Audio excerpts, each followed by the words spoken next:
ഒരമ്മയുടെ ജനനം. അമല ഹോസ്പിറ്റലിലെ ആ ലേബർ റൂമിനെ കുറിച്ച് ഓർക്കുമ്പോൾ എനിക്കിപ്പോഴും ശ്വാസം മുട്ടും. അപ്പുറത്തെ കട്ടിലിൽ കൃത്യമായ ഇടവേളകളിൽ അലറിക്കരയുന്ന ആബിദയെ ഓർമ്മ വരും.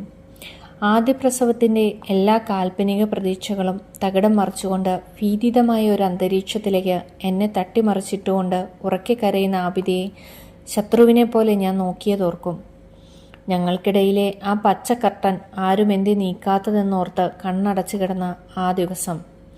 നെറ്റിയിൽ ഉമ്മ വെച്ച് അനിത സിസ്റ്റർ വരച്ച കുരിശ് ഇപ്പോഴും അവിടെ കിടപ്പുണ്ടെന്ന് തോന്നും. ഒന്നും വരില്ലെന്നേ എന്ന സ്വാന്തനം വേദനകൾക്കിടയിൽ കാതിലേക്ക് അരിച്ചിറങ്ങിയതോർക്കും. ചുറ്റും കൂടിയ മെഡിക്കൽ വിദ്യാർത്ഥികൾക്കിടയിൽ വേദന കൊണ്ടും ലജ്ജ കൊണ്ടും ചൂളിച്ചുരുങ്ങി ഞാൻ കിടന്ന ആ ദിവസം. എലിസബത്ത് ഡോക്ടർ എവിടെ എന്ന എൻ്റെ ആവർത്തിച്ചുള്ള ചോദ്യത്തെ നിസ്സാരമായി അവഗണിച്ച് അവർ തമ്മിൽ പറഞ്ഞ തമാശകൾ ഓർക്കാൻ ശ്രമിക്കും.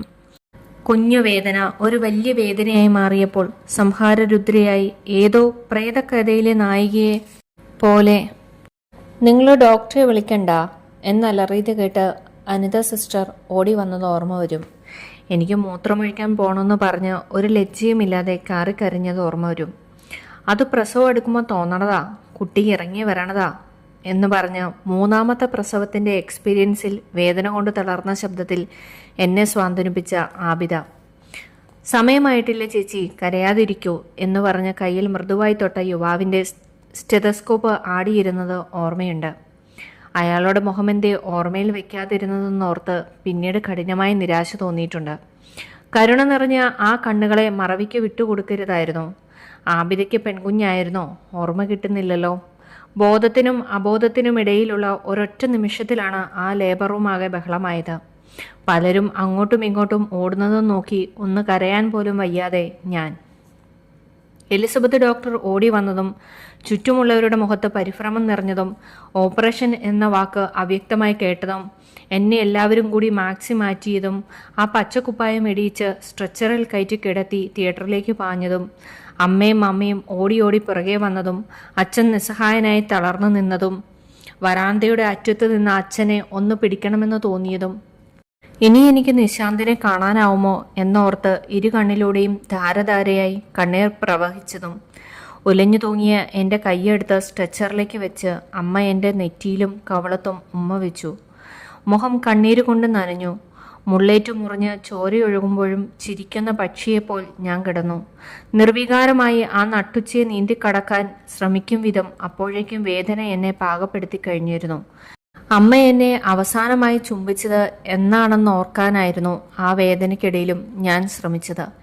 എത്ര ശ്രമിച്ചിട്ടും അമ്മ എന്നെ ചുംബിക്കുന്ന രംഗമൊന്നും ഓർമ്മയിൽ തെളിഞ്ഞില്ല. എൻ്റെ കുഞ്ഞിനെ എനിക്ക് കാണാൻ പറ്റില്ലേ? എങ്ങനെയിരിക്കും? നിസ്സഹായതയിൽ ആഴ്ന്നു മുങ്ങുമ്പോഴേക്കും അനസ്തേഷ്യയാൽ എൻ്റെ ബോധം മറഞ്ഞിരുന്നു. ഓർമ്മ തെളിയുമ്പോൾ ഞാൻ ഒറ്റയ്ക്ക് ഒരിടത്താണ്. മുകളിലേക്ക് നോക്കി ഫാൻ കറങ്ങുന്നു. വെളുത്ത സീലിങ്, ചുറ്റും കണ്ണാടി ചില്ലുകൾ. 3 കിടക്കയ്ക്കപ്പുറത്ത് ഒരു യുവാവ് ശ്വാസം നീട്ടി വലിച്ച്.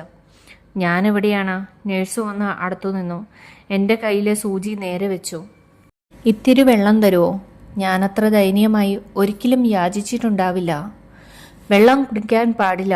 നേഴ്സ് ചിരിച്ചു. വെള്ളം. ഞാൻ വീണ്ടും. ഒരു നനഞ്ഞ പഞ്ഞിയെടുത്ത് എൻ്റെ വരണ്ട ചുണ്ടുകളെ അവർ ഒപ്പി.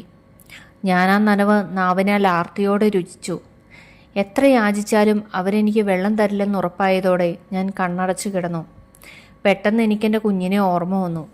ബോധത്തിലും അബോധത്തിനും ഇടയിൽ ആൺകുഞ്ഞാട്ട എന്ന എലിസബത്ത് ഡോക്ടറുടെ വാക്കുകൾ കേട്ടത് സ്വപ്നത്തിൻ്റെയും യാഥാർത്ഥ്യത്തിൻ്റെയും ഇടയിൽ നിന്ന് വേർതിരിച്ചെടുക്കാൻ ഞാൻ പാടുവിട്ടു. ഞാൻ ആ കുഞ്ഞു മുഖത്ത് ഉമ്മ വെച്ചിരുന്നതാണല്ലോ. അവൻ നീട്ടിക്കരഞ്ഞത് ഞാൻ കേട്ടതാണല്ലോ. എൻ്റെ മോനോ? പുരാതന മാതാവിനെ പോലെ ഞാൻ ചോദിച്ചു. റൂമിലുണ്ട്, നാളെ പോകാം. ഞാൻ പ്രസവിച്ചിട്ട് എത്ര നാളായി? എൻ്റെ ചോദ്യം കേട്ട് അവർ ചിരിച്ചു. ഗ്ലൂക്കോസിൻ്റെ ബോട്ടിൽ ഊരാൻ തുടങ്ങി. എനിക്കിപ്പോൾ കുട്ടീനെ കാണണം. ഞാൻ വാശി പിടിച്ചു. എൻ്റെ കണ്ണീര് അണ പൊട്ടി പുറത്തേക്ക് ഒഴുകാൻ തുടങ്ങിയിരുന്നു. പിന്നെ എപ്പോഴോ ഞാൻ ഉറങ്ങി. ദീപ എന്ന വിളി കേട്ടാണ് ഉണർന്നത്. പ്രീതേച്ചി. കയ്യിൽ ഒരു നീല ടർക്കിയിൽ ഒരു കുഞ്ഞു മുഖം ഞെരുപിരി കൊണ്ട് ഞാനവനെ ആർത്തിയോടെ നോക്കി. എഴുന്നേൽക്കാനാഞ്ഞപ്പോൾ ശരീരം നുറുങ്ങുന്ന വേദന. പ്രീതേച്ചി അവനെ എൻ്റെ നെഞ്ചിലേക്ക് വെച്ചു. മോനെ, ഗർഭപാത്രത്തിൻ്റെയും ഓർമ്മകളുടെയും ചുവരുകൾ ചുരണ്ടാൻ നമുക്ക് അധികാരമില്ലെന്ന് അമ്മയ്ക്ക് അറിയാഞ്ഞിട്ടല്ല. സ്വകാര്യതയുടെ പരിമിത വൃത്തങ്ങളിൽ നിന്നും സാമൂഹികതയുടെ വിശാലമായ ഭൂമിയിലേക്ക് കടക്കുമ്പോഴാണ് മനുഷ്യർ വലുതാകുന്നതെന്നും അമ്മയ്ക്കറിയാം. എന്നാലും പലപ്പോഴും ഓർമ്മകളുടെ ചുഴിയിൽ അമ്മയങ്ങ് വീണു പോവുകയാണ്, ഒരു ലജ്ജയുമില്ലാതെ. ഭാവിയിൽ അമ്മയെ ഓർക്കുമ്പോൾ അമ്മയുടെ ദൗർബല്യങ്ങളെ നീ പാടെ മറന്നു കളയണം.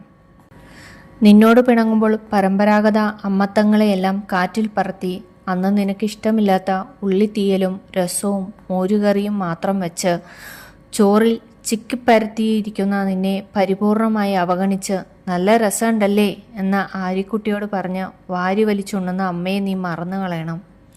നിന്റെ കയ്യിൽ നിന്നും റിമോട്ട് ബലമായി വാങ്ങി ഒരാവശ്യമില്ലെങ്കിലും നിനക്കിഷ്ടമില്ലാത്ത ചാനലുകൾ മാറി മാറി വെച്ച് ടിവിയുടെ മുന്നിലിരിക്കണ അമ്മയെ നീ ഓർമ്മയിൽ സൂക്ഷിക്കരുത്. അതിശക്തമായി പിണങ്ങുമ്പോൾ നീ അടുക്കി വെച്ച നിന്റെ പുസ്തകങ്ങൾ വാരി വലിച്ച് കിടക്കയിലിട്ട് പ്രതികാരബുദ്ധിയോടെ നിന്നെ നോക്കുന്ന സാഡിസ്റ്റ് അമ്മയെപ്പറ്റി നീ ആരോടും പറയരുത്.